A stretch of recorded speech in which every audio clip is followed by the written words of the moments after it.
వసూలు చేసి కోర్టుల్లో ఫైట్ చేయవలసి వచ్చింది. ఫైట్ చేసి చివరికి న్యాయం ఆంధ్రప్రదేశ్ హైకోర్టు మంచి ఆర్డరే పాస్ చేసింది. న్యాయానికి ఈరోజు నా అభిప్రాయం ప్రకారం ఆంధ్రప్రదేశ్ హైకోర్టు పాస్ చేసిన ఆర్డర్కి ఎగనెస్ట్గా అప్పటి స్టేట్ గవర్నమెంట్ సుప్రీంకోర్టులో వేసిన కేసు కూడా ఇంకా ఉన్నట్లుంది. దాంతోపాటు ఎన్జీటీలో వీటన్నిటిలో కూడా ఆ కేసులు విత్డ్రా చేసుకుంటూ దాన్ని కనుక ఎస్ఎల్పిని కరెక్ట్ చేసుకుంటే అది కూడా స్ట్రెంగ్తన్ అవుతుందని నా ఉద్దేశం. డెఫినెట్గా న్యాయ కోవిధులు ఈ సలహా ఇచ్చుంటారు, అది నా సూచన మాత్రమే. అదే కాకుండా ప్రభుత్వం కూడా ఒక చిన్న కమిటీని అపాయింట్ చేసి, టాస్క్ ఫోర్స్ కమిటీని, రైతులు ఇంకా చాలామంది అనేక రకాలుగా ఇబ్బంది పడుతున్నట్లుగా చెప్తా ఉన్నారు, ఒక వెబ్సైట్ పెట్టుకొని ప్రతి నెల వాళ్ళ గ్రీవెన్సెస్ క్లియర్ చేస్తే అమరావతి రైతులు సంతోషపడతారన్న ఉద్దేశం. అది కాకుండా people also has to recognize Amravati is not only a capital, it's also a big growth engine. ఈరోజు క్వాంటమ్ వ్యాలీ ఇవన్నీ కూడా ముఖ్యమంత్రి గారి చొరవతో బోర్డు అన్నీ వస్తూ ఉన్నాయి. కాబట్టి Amaravati is going to be the permanent capital, అందులో ఎటువంటి రకమైన అనుమానం లేదు. ఆంధ్రప్రదేశ్లోనే కాదు, ఈ రోజున జరుగుతున్న ప్రపంచంలో జరుగుతున్న పరిణామాలు బట్టి ముఖ్యమంత్రి గారి ఉద్దేశం కూడా Amaravati is going to be the next hub for the world economy. Thank you very much for giving this time. Next అండి శ్రావణ్ కుమార్ గారు. Thank you sir, speaker sir. మొట్టమొదటిగా తమని నేను రిక్వెస్ట్ చేసేది ఏంటంటే, స్థానికంగా శాసనసభ్యుని కాబట్టి ఒక 2 నిమిషాలు అదనంగా ఇవ్వమని నేను అడుగుతా ఉన్నాను అధ్యక్ష. అందరూ శాసనసభ్యులే. నేను స్థానికుడిని సార్, అమరావతి శాసన. ఓకే ఓకే, ప్రయారిటీకి వస్తారు. ప్రయారిటీ ఇవ్వాలి సార్. తమరు ఆంధ్రుల రాజధానిగా అమరావతిని నిర్ధారిస్తూ చేయబోయే తీర్మానాన్ని సమర్థిస్తూ మాట్లాడే అవకాశం నాకు స్థానిక శాసనసభ్యుడిగా మరొకసారి కలిగినందుకు ఆనందించాలో, లేక మరలా 13 సంవత్సరాల తర్వాత విభజిత ఆంధ్రప్రదేశ్ రాజధాని మరలా తీర్మానం చేయాలనే సమావేశం పరిచయించడానికి విచారించాలో అర్థం కాని పరిస్థితుల్లో ఇప్పుడు మాట్లాడుతున్నాం అధ్యక్ష. కాలం విధి బలీయమైనది అధ్యక్ష, దాన్ని ఎదుర్కొంటూ మామూలు విషయం కాదు. కానీ కారణ జన్మలు మాత్రమే దీన్ని సాధించడానికి అవకాశం ఉంది అధ్యక్ష. అటువంటి కారణ జన్మలు మన ముఖ్యమంత్రి శ్రీ నారా చంద్రబాబు నాయుడు గారు, ఆయన సారథ్యంలోనే ఇది సాధ్యమవుతుంది అధ్యక్ష. ఈ చారిత్రాత్మక తీర్మానంలో మనమందరం స్థానిక శాసనసభ్యుడిగా నేను ఈ తీర్మానంలో మనం అందరం కూడా భాగస్వాములు అవటం మనందరి సుకృతం అధ్యక్ష. మొదటగా ఈ అంశం మీద సానుకూలంగా స్పందించి తిరిగి మరలా ఒక తీర్మానాన్ని ప్రవేశపెట్టడానికి అవకాశం కల్పించిన కేంద్ర ప్రభుత్వానికి, మోడీ గారి సారథ్యంలో నడుస్తున్న కేంద్ర ప్రభుత్వానికి ధన్యవాదాలు తెలియజేస్తున్నారు అధ్యక్ష. డాక్టర్ బాబాసాహెబ్ అంబేద్కర్ చెప్పిన మాటల్లో ఆంధ్రదేశాన్ని త్రిలింగ దేశం అని కూడా చెప్పేవాళ్ళు అధ్యక్ష. క్రీస్తు పూర్వం 230 సంవత్సరం నుంచి, క్రీస్తు పూర్వం 230 సంవత్సరం నుంచి క్రీస్తు శకం 225 వరకు శాతవాహనులు ఈ ప్రాంతాన్ని పరిపాలించారు అధ్యక్ష. శాతవాహనులు మొట్టమొదటి రాజధాని పైఠాన్ అయినప్పటికీ ఆంధ్రప్రదేశ్ రాజధానిగా అమరావతి, అంటే నేటి అమరావతిలో భాగమైన ధాన్య కటకం, అంటే నేటి ధరణికోట, అమరావతిని అనుకున్న ధరణికోట కేంద్రంగా పరిపాలన సాగించారు అధ్యక్ష. దీనికి ఆధారాలు, చారిత్రక ఆధారాలు ఇతిహాసాల్లో ఉన్నాయి, పురాణాల్లో ఉన్నాయి, అదేవిధంగా మహాభారత యుద్ధంలో ఉంది. అంతేకాకుండా మైదవోలు స్కందవర్మ చేసిన మైదవోలు శాసనంలో తెలుగువారి ప్రస్తావన ఉంది. అంతేకాకుండా శాతవాహనుల రాణి అయిన నాగానిక నానాఘట్ శాసనంలో ఈ వివరాలు ఉన్నాయి అధ్యక్ష. అంతేకాదు కాళింగ దేశ రాజైన కార్వేల్ని హాతిగుంప శాసనంలో కూడా ఆంధ్రుల ప్రస్తావన స్పష్టంగా ఉంది అధ్యక్ష. ఇటువంటి పరిస్థితుల్లో భారతదేశంలో మౌర్య చక్రవర్తుల తర్వాత, అశోకుడి తర్వాత, అశోక చక్రవర్తి కాలంలో కూడా ఆంధ్రుల ప్రస్తావన ఉంది. ఆంధ్రులు సామంతులుగా ఉండేవారు. ఆ తర్వాత మౌర్య సామ్రాజ్యం పతనం అయిన తర్వాత శాతవాహనులు చాలా ఉత్కృష్టమైన పరిపాలన సాగించారు అధ్యక్ష. అందులో భాగంగానే ధాన్య కటకం నుంచి పరిపాలన సాగించారు. దాదాపు 3 వంతులు భారతదేశాన్ని ఈ ఆంధ్ర ప్రాంత ప్రజలు, ముఖ్యంగా శాతవాహన పరిపాలన కాలంలో 3 వంతులు ఆంధ్రప్రదేశ్ ఆంధ్రప్రదేశ్ కాదు అధ్యక్ష, భారతదేశం 3 వంతుల పరిపాలన కిందకు వచ్చింది అధ్యక్ష. ఇటువంటి పరిస్థితుల్లో అనేక మంది రాజులు తర్వాత విష్ణుకుండినులు కానీ, రెడ్డి రాజులు కానీ, విజయనగర సామ్రాజ్యం కానీ, కళింగ సామ్రాజ్యం కానీ, వీళ్ళందరూ కూడా అందరూ కలిసి ఈ ప్రాంతంలో పరిపాలన సాగించారు. ధాన్య కటకం అంటే చాలా ధనధాన్యాలతో వెలసిల్లిన ప్రాంతం అధ్యక్ష. అందుకనే కృష్ణానది తీరం ఉన్నది అధ్యక్ష. ఇది చారిత్రాత్మకంగా ఈ రకంగా ఉంటే భౌగోళికంగా భారతదేశంలో 3 వంతులు ఉంటే వీళ్ళ పరిపాలన ఈ ప్రాంతంలో బౌద్ధ మతం చాలా గొప్పగా వెలసిల్లింది. అందుకోసమే మనకి ఘంటసాల కానీ, బట్టిప్రోలు కానీ ఈ రోజున అమరావతి సిఆర్డీ ప్రాంతంలో ఇన్వాల్వ్ చేశారు, అందులో భాగం అయింది. అలాగే జైన మతం ఇక్కడ చాలా గొప్పగా ఉంది. దానిలో భాగంగా మా నియోజకవర్గంలో తుళ్ళూరు మండలం వర్ధమానపురం అనే పేరు ఉండేది, దాన్ని ఈరోజు వడ్డమానుగా పిలుస్తున్నారు. వడ్డమాను జైన మతం ఉంది. తర్వాత వైదిక మతం ఇక్కడ ఉంది. తర్వాత శాతవాహనుల రాజులు వైదిక మతం ఆచరించారు, రాణులు బౌద్ధ మతం ఆచరించారు. అదేవిధంగా మరి హిందూ మతం కూడా చాలా గొప్పగా తర్వాత కాలంలో వెళ్ళింది అధ్యక్ష. అందుకోసం ఈరోజు కనకదుర్గమ్మ దేవాలయం కానీ, అమరావతి అమరలింగేశ్వరం కానీ, ఇటువంటి అన్ని రకాల తర్వాత సుల్తాన్ల పరిపాలనలో కూడా ఈ ప్రాంతం ఉంది. అన్ని రకాల ప్రజలు, అన్ని రకాల జాతులు, అన్ని రకాల మత ధర్మాలకు వెలసిల్లిన ప్రాంతం అధ్యక్ష. అదే కాకుండా విజ్ఞానపరంగా, విద్యాపరంగా ఎంతో గొప్పగా ఉంది అధ్యక్ష. కారణం ఏంటంటే మా ఆచార్య నాగార్జునుడు ఈ ప్రాంతం వాడే. చైనీయ వివేకానంద రచనలో కూడా ఈ ప్రాంతం ఉంది. తక్షశిల, నలంద తర్వాత ఒక గొప్ప విశ్వవిద్యాలయం నాగార్జునుడి ఆధ్వర్యంలో ఈ ప్రాంతంలో నడిచింది. చైనా నుంచి, ఇతర దేశాల నుంచి వచ్చి విద్యార్థులు ఇక్కడ విద్యను అభ్యసించి వెళ్ళిన ప్రాంతం అధ్యక్ష. అటువంటి ప్రాంతం కాలక్రమేణా కొన్ని పరిస్థితుల దృష్ట్యా రాజకీయాల్లో మార్పు కానీ, పరిపాలకుల్లో మార్పు కానీ రావటం, మనం ఆ ప్రజాస్వామ్యాన్ని ఆచరించడం, భారతదేశ రాజధాని ఢిల్లీగా ఉండటం, ఆంధ్ర రాష్ట్రం విభజన జరగడం, ఇవన్నీ కూడా అందరూ చెప్పారు అధ్యక్ష. ఇంకా మనం ఈ ప్రాంతాన్ని మరలా తిరిగి పూర్వవైభవం, నేను ఇందాక చెప్పాను పురాణ పురుషులకు కానీ చాలా ముఖ్యమైన వ్యక్తులకు మాత్రమే ఇది సాధ్యమవుతుందని. ఆంధ్ర రాష్ట్రం దురదృష్టవశాత్తు విడిపోయిన తర్వాత ఆంధ్రప్రదేశ్కి రాజధాని లేని ప్రాంతంలో ఉన్న ఆంధ్రప్రదేశ్కి అమరావతి అనే ప్రాంతాన్ని మరలా తిరిగి ఉత్కృష్టమైన ప్రాంతంగా అభివృద్ధి చేసే అవకాశం గౌరవ చంద్రబాబు నాయుడు గారికి వచ్చింది అధ్యక్ష. 2014-19 ఇక్కడ నుంచి అసలు కథ, అమరావతి కథ, కొత్త అమరావతి కథ ప్రారంభమవుతుంది. అయితే ఆంధ్రప్రదేశ్ విభజన సందర్భంగా 16,000 కోట్ల రూపాయల పైగా లోటు ఉందని ఆనాటి ఉమ్మడి రాష్ట్ర గవర్నర్గా ఉన్న నరసింహన్ గారు కేంద్ర ప్రభుత్వానికి పంపించారు.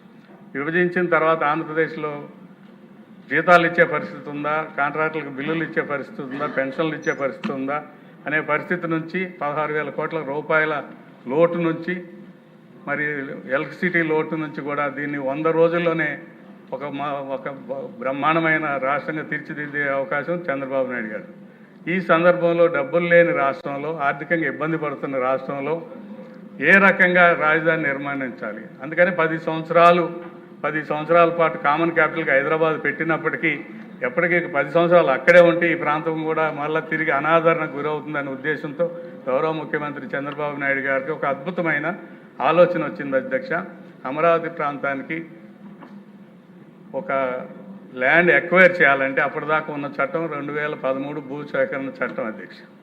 ఈ భూసేకరణ చట్టం ద్వారా భూమిని సమీకరిస్తే రాజధాని ప్రాంతానికి కొన్ని 100,000 కోట్ల కొన్ని 100,000 కోట్ల రూపాయలు అవసరం అవుతుంది అధ్యక్ష. అంత ఆర్థిక పరిస్థితి ఆంధ్ర రాష్ట్రం భరించే పరిస్థితి లేదు. అందుకని ఒక అద్భుతమైన ఆలోచన చేసిన ముఖ్యమంత్రి గారు ల్యాండ్ పూలింగ్ సిస్టమ్ తీసుకున్నారు అధ్యక్ష. ల్యాండ్ పూలింగ్ అంటే సమీకరణ అధ్యక్ష. ల్యాండ్ పూలింగ్ స్వచ్ఛందంగా రైతులు భూమి కలిగిన వారు భూములు ఇవ్వటం, ఆ భూముల ద్వారా రాష్ట్ర అభివృద్ధి కోసం వారు సహాయం చేయటం, వారు చేసిన సహాయానికి ప్రతిగా రాష్ట్ర ప్రభుత్వం నుంచి ఈ ప్రాంత అభివృద్ధి ద్వారా రైతులు కూడా లబ్ధి పొందేలాగా, అంటే విన్ విన్ సిచ్యువేషన్ అధ్యక్ష. ఉభయలు లబ్ధి పొందేలాంటి ఆలోచన విధానంతో ల్యాండ్ పూలింగ్ వ్యవస్థని తీసుకొచ్చారు అధ్యక్ష.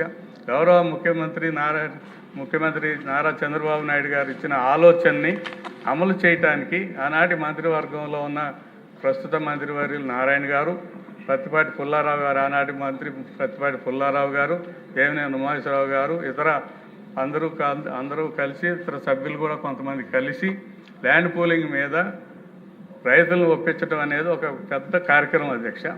ఆ కార్యక్రమాన్ని విజయవంతంగా 58 రోజుల్లో ఏ రకమైన ఇబ్బందులు లేకుండా గ్రామాన నారాయణ గారు, కొత్తపాటి పుల్లారావు గారు, నేను గ్రామాన తిరిగి రైతులకున్న అనుమానాలన్నీ నివృత్తి చేసి ఏ రకంగా అయితే రైతులను ఆదుకుంటే వారి సార్ ఆల్రెడీ 8 minutes ఇచ్చాను టైం. సార్ ల్యాండ్ పూలింగ్ అనేది ప్రపంచంలో ఎక్కడ జరగలేదు.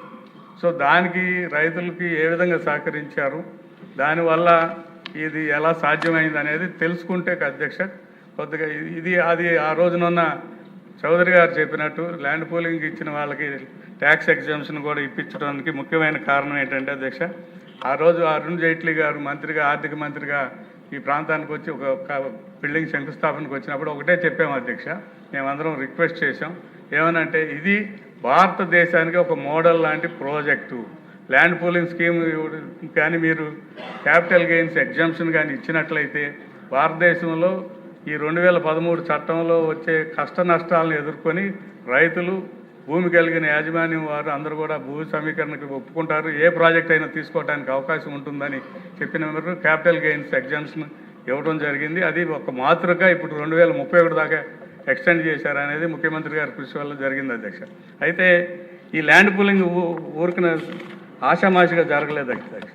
అసెంబ్లీ వేదికగా గౌరవ ప్రతిపక్ష నాయకుడు జగన్మోహన్ రెడ్డి గారు 30,000 తగ్గకుండా భూమి సమీకరించాలా, ఎక్కడైనా పెట్టండి, అసలే రాష్ట్రం చిన్నదైపోయింది, ప్రాంతీయ విభేదాలు సృష్టించడం నాకు ఇష్టం లేదు, నేను మనస్ఫూర్తిగా సమర్థిస్తున్నానని చెప్పి కనీసం ఒక షరతు పెట్టాడు అధ్యక్ష.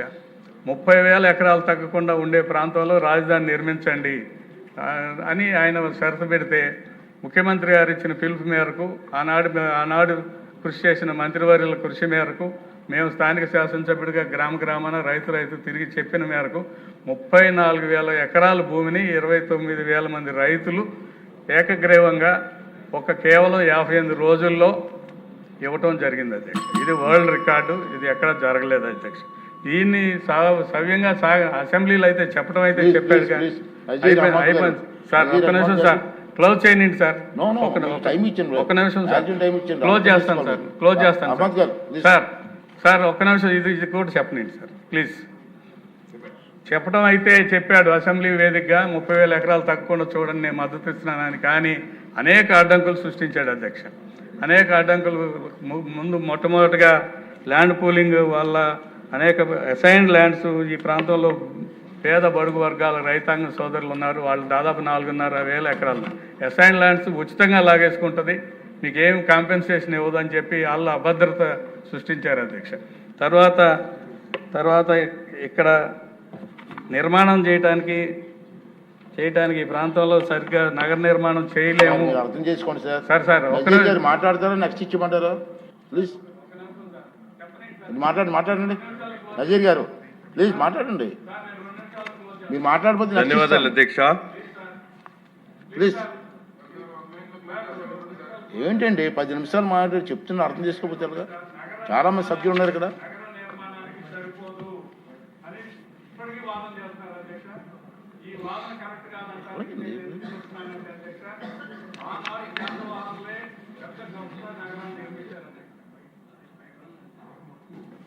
ఆనాటి శాతవాహనులే పెద్ద గొప్ప నగరాన్ని, అమరావతి నగరాన్ని, ధాన్యకట్ట నగరాన్ని నిర్మించినప్పుడు ఎప్పుడో టెక్నాలజీ ఇప్పుడు విపరీతంగా అభివృద్ధి చెందిన ఈ సమయంలో కూడా దాన్నే మనం అదే వల్లి వేస్తూ ఉన్నాడు అధ్యక్ష జగన్మోహన్ రెడ్డి గారు. తర్వాత అధ్యక్ష, ఇది కేవలం ఒక కమ్మ కులానికి సంబంధించిన రాజధాని అని ఒక అపవాదు వేశాడు అధ్యక్ష. కానీ ఇది 1978 నుంచి తాడికొండ నియోజకవర్గం, రాజధాని ఉన్న నియోజకవర్గం ఎస్సీ నియోజకవర్గం అధ్యక్ష. 1978 నుంచి ఈ పక్కన ప్రతిపాడు నియోజకవర్గం, ఆ పక్కన నందిగా ఉంది, మైనార్టీలు పెద్ద ఎత్తున ఉన్నారు. దాదాపు 70% మంది, 72% మంది బడుగు బలహీన వర్గాలు ఈ ప్రాంతంలో ఉన్నారు అధ్యక్ష. అంతేకాకుండా అధ్యక్ష, గ్రీన్ ట్రిబ్యునల్లో కేసులు వేపించారు అధ్యక్ష. గ్రీన్ ట్రిబ్యునల్లో దొడ్డిదారున అనేక మందిని మోటివేట్ చేసి కేసులు వేపించారు అధ్యక్ష. ఆ కేసుల వల్ల అమరావతి నిర్మాణం కొద్దిగా ఆలస్యమైంది అధ్యక్ష. అంతేకాదు ఇక్కడ నిర్మాణాలు నిర్మాణం చేయడానికి కుదరదనే ఉద్దేశంతో వాటర్ మ్యాన్ పేరు మీద ఉన్న రాజేంద్ర సింగ్ గారిని మేధా పట్కర్ గారిని ఈ ప్రాంతంలో పర్యటన చేపించి దీనికి వ్యతిరేకంగా ఆనాడు ల్యాండ్ పూలింగ్ సందర్భంలోనే చేశాడు అధ్యక్ష. అంతేకాదు అధ్యక్ష, వరల్డ్ బ్యాంక్ టీం ఒకటి ఇక్కడ లోన్ ఇస్తానని వరల్డ్ బ్యాంక్ టీం విజిట్ చేస్తే వాళ్ళకి ఈమెయిల్స్, తప్పుడు ఈమెయిల్స్ పంపించి ఆ ఈమెయిల్స్ ద్వారా ఇక్కడ లోన్ ఇవ్వద్దని చెప్పారు. అది అంటే నేను చెప్పేది ఏంటంటే అధ్యక్ష, ల్యాండ్ పూలింగ్కి అసెంబ్లీ వేదికగా ఒప్పుకున్న జగన్మోహన్ రెడ్డి గారు ల్యాండ్ పూలింగ్ జరిగే సమయంలోనే అనేక అడ్డంకులు సృష్టించాడు. ఆ తర్వాత ముఖ్యమంత్రి అయిన తర్వాత మనకు అంత కథ తెలుసు అధ్యక్ష.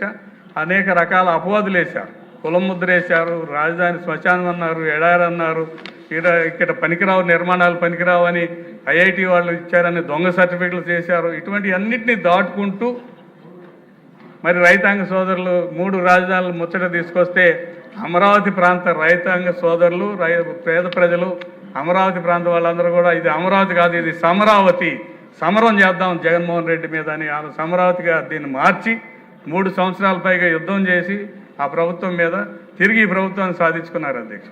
ఇటువంటి చారిత్రాత్మకమైన విషయాలన్నీ చాలా ఉన్నాయి అధ్యక్ష. మరీ ముఖ్యంగా లాస్ట్కి ఇక క్లోజ్ చేసే ముందు ఆఖరి పాయింట్ ఒకటి చెబుతున్నారు అధ్యక్ష. ఈ ప్రాంతం పేద వర్గాలు ఎక్కువగా ఉన్నారని చెప్పాను అధ్యక్ష. అమరావతి ప్రాంతంలో పేద వర్గాలకి 2,500 రూపాయలు పెన్షన్ ఇచ్చారు అధ్యక్ష.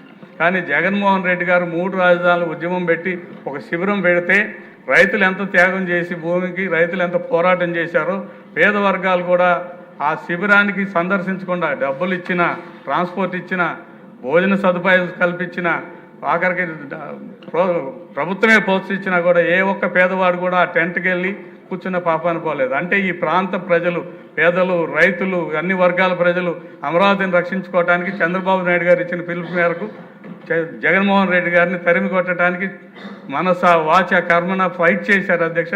చివరికి అమరావతి సాధించారు అధ్యక్ష. ఆ అమరావతి సాధించడంలో గౌరవ ముఖ్యమంత్రి చంద్రబాబు నాయుడు గారు తిరిగి వచ్చిన తర్వాత వాళ్ళకి అనేక అనుమానాలు వచ్చినాయి. ఆ అనుమానాలు నివృత్తి చేయడానికి ఈ రోజున కేంద్ర ప్రభుత్వానికి సంప్రదింపులు జరిపి ఆ కేంద్ర ప్రభుత్వ సంప్రదింపులతో కోసమే తిరిగి మళ్ళీ వాళ్ళు ఒక తీర్మానం చేసి పంపించమని చెప్తే ఆ తీర్మానం మీదే మనం ఈరోజు మాట్లాడుతున్నాం అధ్యక్ష. దానికోసం మాట్లాడటానికి మీరు ఇంతసేపు అవకాశం ఇచ్చినందుకు ధన్యవాదాలు. జై అమరావతి అధ్యక్ష, జై అమరావతి. నెక్స్ట్ మీరు